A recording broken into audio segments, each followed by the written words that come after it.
Hey everyone, I hope all are well. I have been away for a while and I'm sorry I haven't done a review video like this in a while, but I've been getting over an illness plus various other things going on in my life. So we'll swing right into this one. Looking at a video from Smile to Jannah. He's definitely become my favourite Darwa clown. I think he's pumped out a lot of garbage. Hopefully I'm gonna go over some of his other videos he's done in the last few weeks. But we'll start with this really bad take he's got on Shamima Begum, who, for those who don't know, she is the girl who left to join ISIS in the UK. She's been stripped of her citizenship as somebody's considered a security threat. And yeah, we're going to see if Smile to Jannah convince us why that's a bad thing. Here in the UK, Shamima Begum is hitting the headlines yet again. Why? Because she has lost her appeal at regaining her citizenship, which has been rejected. This has now rendered her stateless, and it has promoted debates as to whether she should be allowed or not allowed. Now this is very Allowed or not allowed to return to the country, which by joining ISIS, she's basically openly declared that she would like destroyed.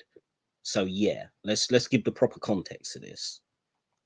important to us, because when laws get passed, when certain precedents get set, yes, they get set when it comes to extreme and polarizing figures. However, when those figures wither away or go away, the laws still remain and become standard for the rest of us. So Also, is this the complaint then? You're worried that you won't be able to go join a terrorist state and then return to the country without getting your citizenship taken away?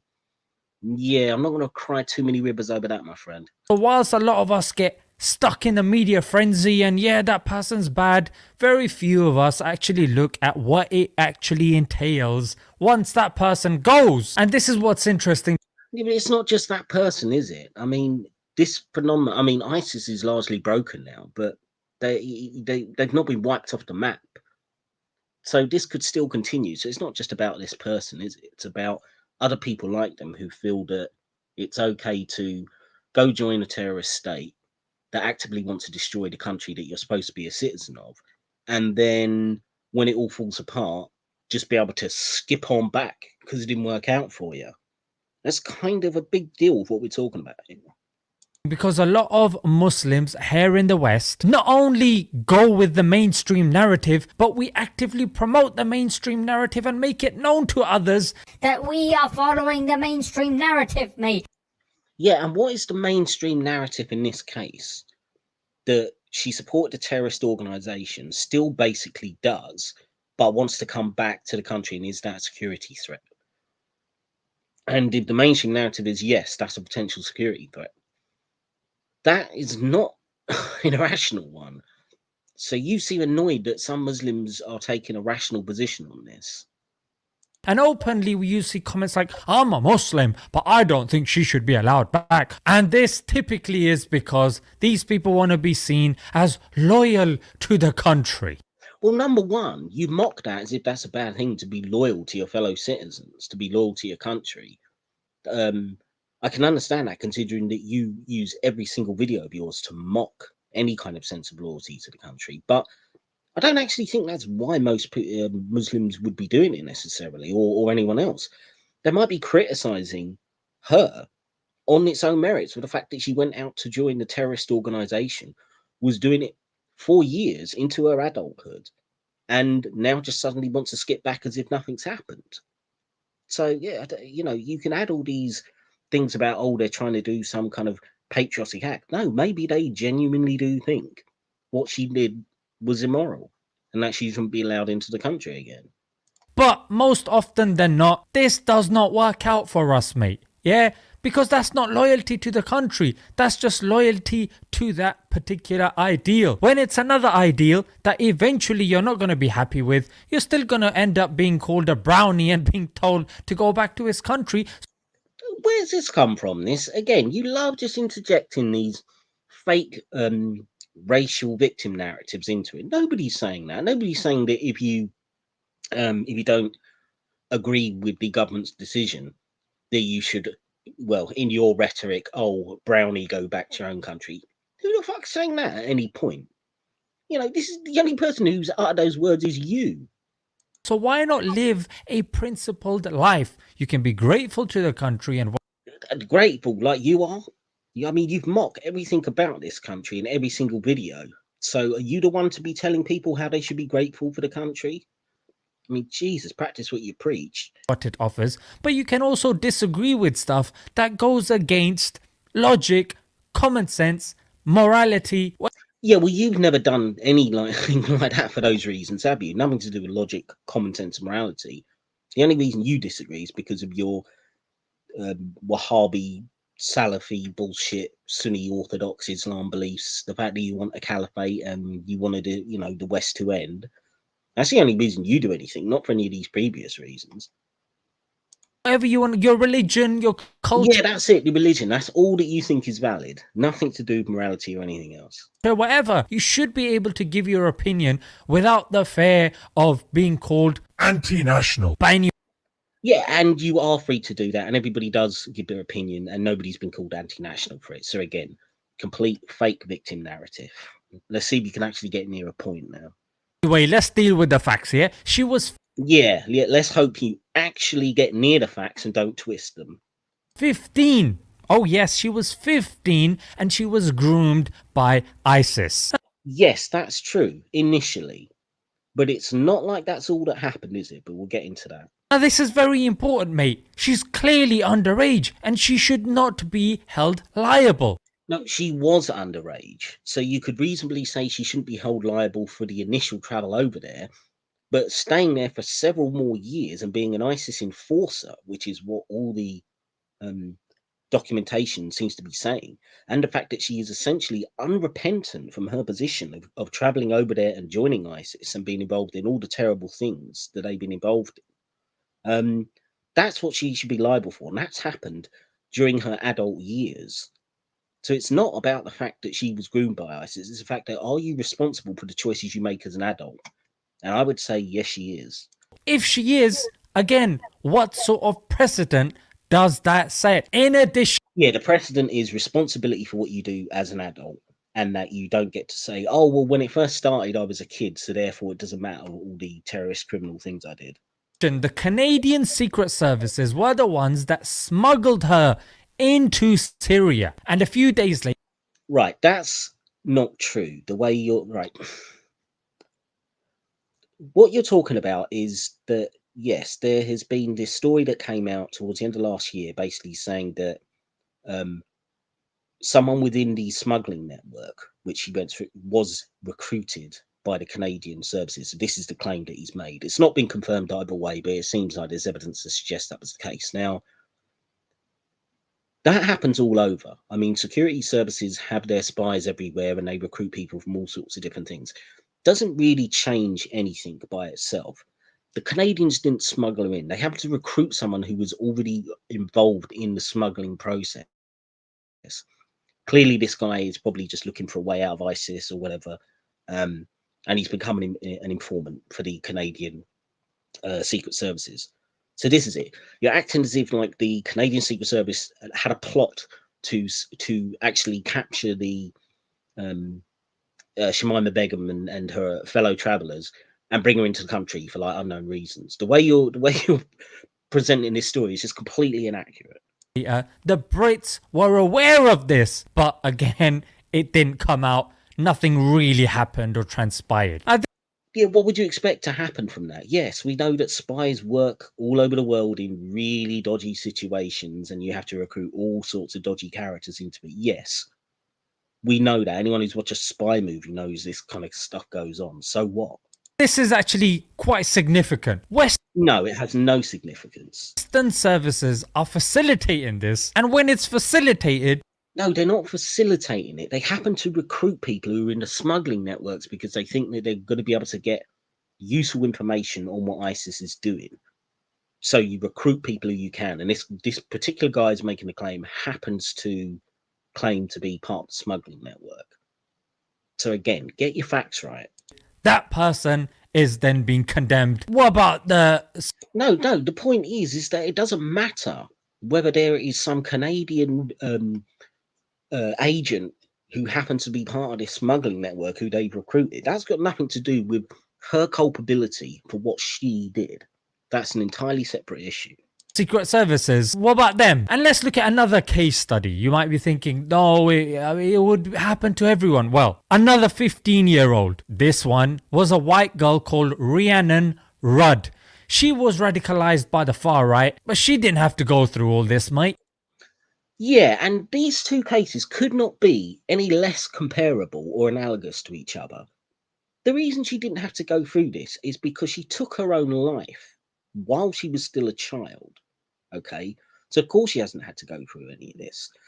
She also, look at the differences between what they did. This girl was accused, the terrorist charge against her was something like downloading illegal materials. I don't know, it was like something to do with making weapons or something like that.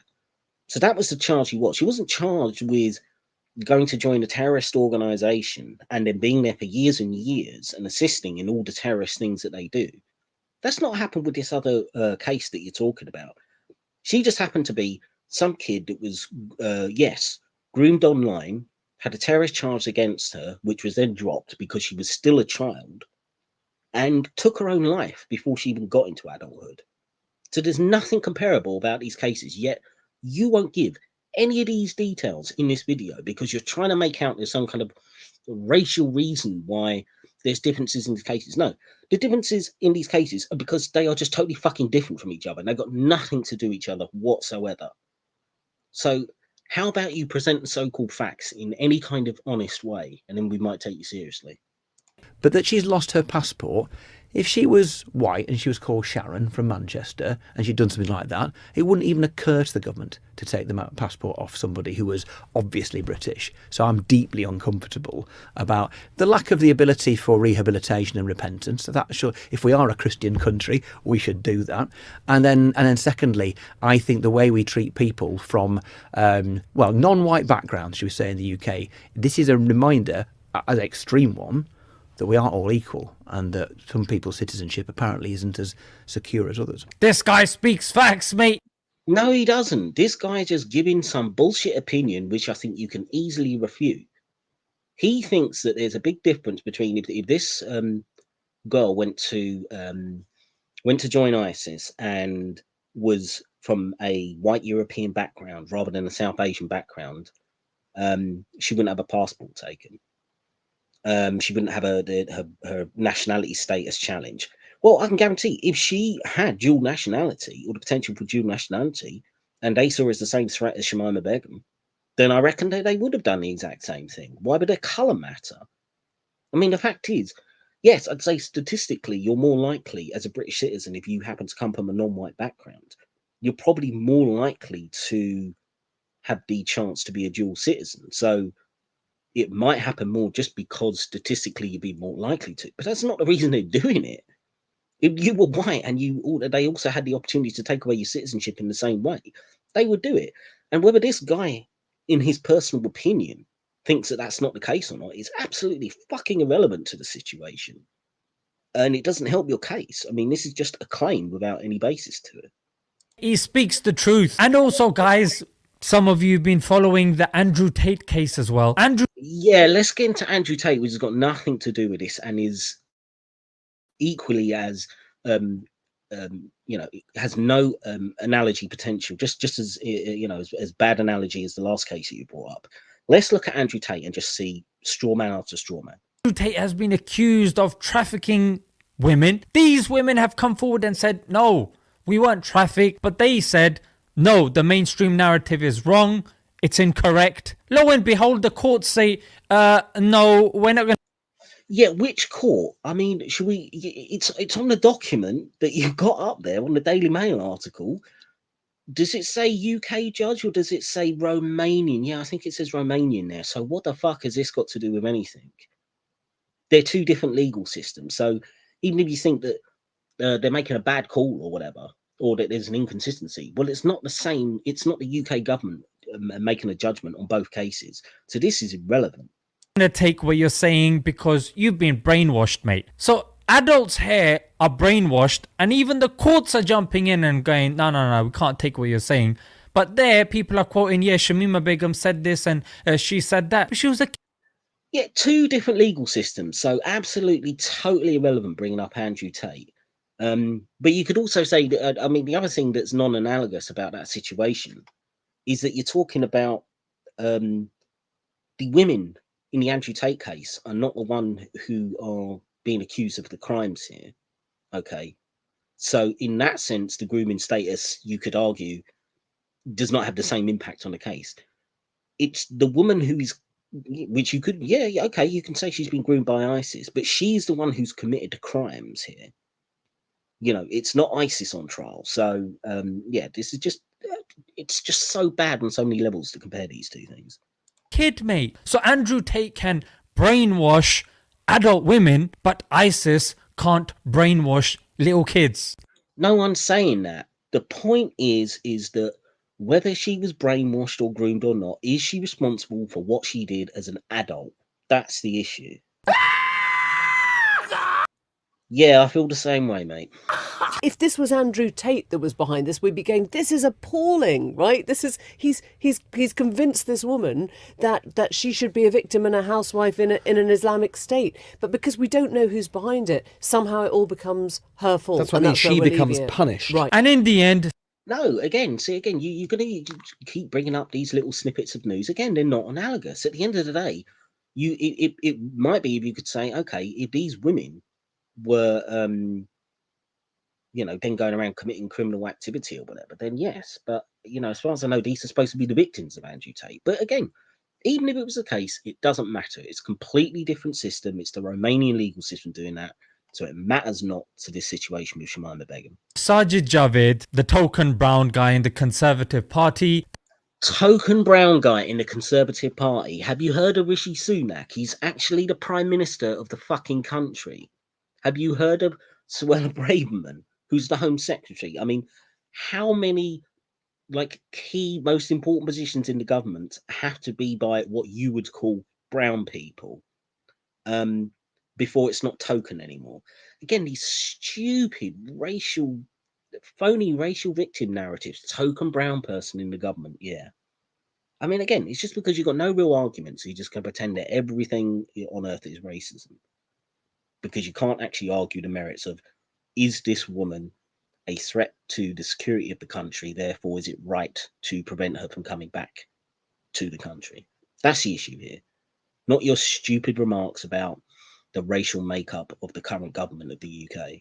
There's a risk to national security or whatever nonsense. And in the Whatever nonsense. See, I mean, this shows, this brings serious doubts of whether you should be considered a threat. I mean, you're so nonchalant about the terrorist organization that she's involved with or whatever. end, that's what the courts went with. Bear in mind, he wanted to ingratiate himself with the Conservative Party because he wanted to become its leader. And as a person of colour, sometimes you get scapegoated and used. So, oh, blah, blah, blah. What has this got to do with the Shamima Begum case? I mean, it's just such bullshit rhetoric. Yeah. people can't say, look at these white people trying to do this to us brown people, mate. Yeah, because it's nothing to do with race.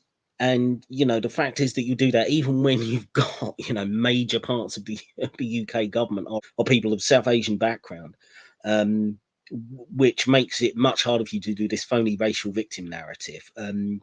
So you've just got to you just try and crank that gear even harder. It just makes you look even dumber trying to make this claim. So they just used and abused. And now where is he? He's shining his head in some salon in the middle of God knows where, mate. Yeah, it'd be great if you actually got back to the fucking point, though, wouldn't it? Rather than just this absolute nonsense. And like I mentioned at the start, Shamima Begum was rejected by Bangladesh because she never even bloody went there, mate. So she has... That's irrelevant again. I mean, if you actually look into the details of that, supposedly she's supposed to have automatic citizenship rights because of her parents, according to Bangladeshi law. Both her parents are from Bangladesh. I think her father's actually still living there. But they don't want to deal with it. This is why they've claimed that she can't have citizenship, because they don't want to deal with it. And they've also said she'll get the death penalty if she sets foot on the soil, because they got a zero tolerance policy towards terrorism. So this shows the character of the person that we're talking about here, which you've got nothing to say about that, have you? Been rendered stateless, which is illegal according to international law. Well, then speak to the Bangladeshi government, because it looks like they're the one who've actually made her stateless by denying her the citizenship that she should be entitled to her parentage. So those people that say trust in the system, the system comes through. Well, the system saying that kids can be treated as adults. The system. No, it's not. It's saying, are you responsible for the things that you do as an adult, regardless of whether the start of your journey was when you were still a kid? Are you still responsible for the things not only you've done since then, but the things that you still believe in, which he does?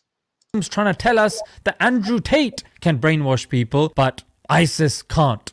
No one's saying that. We're just saying that, are you still responsible afterwards? Are you responsible when you say to the media that you don't regret actually traveling and going and joining ISIS, when you don't regret marrying an ISIS fighter, when asked about the enslavement and the sexual slavery that the Yazidi women have been put under by ISIS, you don't say things like, well, it's okay because Shias have been doing it to Sunnis.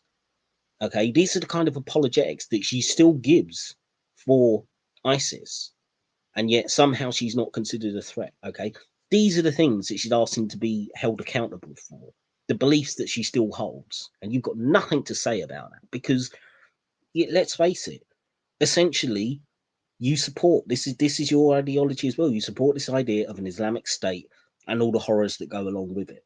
So therefore you just downplay the fact that she supports it too. The system is clearly being prejudiced towards people of color. No, it's not. It's been it's basically saying, regardless of your color, if you go and commit terrorism, you will be held accountable for it. And of certain religious identities. Well, if your religious identity is saying that it's okay to support a religious fascist state that wants to enslave and murder everybody else, then yes, I'm glad you discriminate against that ideology. Maybe get a better religious identity if that's what you support. Is this the system that really deserves our trust? Or more so than the one that says let's have a fascist religious state? Yes, I would definitely pick the current Western one over what she advocates for, and it's in the same family of ideology that you advocate. Is this a system that deserves critique? And sure, it deserves critique, but yours deserves a hell of a lot more critique. Reformation. Yeah, and I'd say yours definitely needs a reformation. You need to be dragged into the 21st century instead of doing this 7th century bullshit. Leave that to you guys. Let's leave it there until next time. Assalamu alaikum. Yeah, I don't know why you insist on doing this, like snort a line of cocaine and do a stupid looking salute. I don't know at what point you thought that was a good way to sign off, but anyway, what's the summary in all this? It's racist to hold somebody account of their terrorist activities and consider them a threat to the state if they happen to be from a South Asian background. Just about the level of quality I would expect. Anyway, yeah, hopefully I'll have some more reviews and stuff ready for you over the next week or so. I hope to see you all on the next one. Take care of it.